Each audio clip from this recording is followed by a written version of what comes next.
So guys, meron ako ibibigay sa inyo ng tip yung magpapagawa ng tiles at saka yung gumagawa ng tiles. Kung paano gagamitin ang adhesive, tiles adhesive. Ganito yan guys. Halika.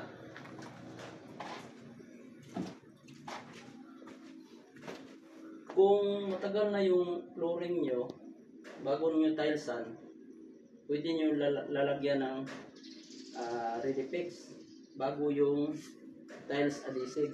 Yung tiles adhesive guys, dito natin yan ilagay. Yan. Ganito. Para madikit siya sa dati niyang flooring.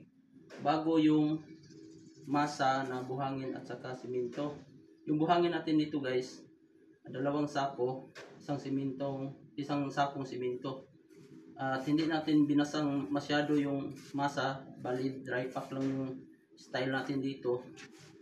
At saka guys, bago natin dikit yung tiles, no, lalagyan rin natin ng tiles adhesive para mas kapit siya. Hindi pwede na yung tiles adhesive ihalo mo sa buhangin at sa simento, dahil hindi yan pwede kasi mawala ang kanyang tibay at kapit. Kaya ang gagawin lang natin, no, join to join. Ganito yan guys.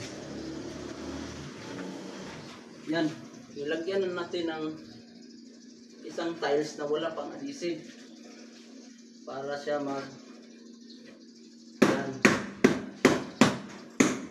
Pareho na siya sa ating linsa, no, sa tansi natin. Bago natin tanggalin at ilagay natin yung may adhesive na guys. Dito ako magkabit kasi yung kapit niya join to join. Hindi pwede na ipaghalo natin yung adhesive at saka simento at buhangin. Mawala yan ang kapit niya. Ito. Yan.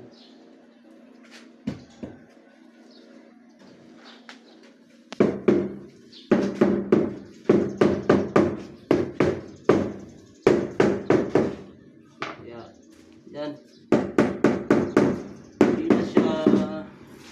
Hindi siya ma-force tiles kasi nilapat na natin yung isang tiles na walang adhesive. Yan o. Hindi siya gumagalaw kasi kung mabasa yung masa nyo, paggalaw-galaw siya. Kaya yung tamang-tama lang yung masa na ilagay nyo. Yan o. Dika. Yan. Kailangan mayroong gap. Lagyan natin ng gap join dyan. Okay.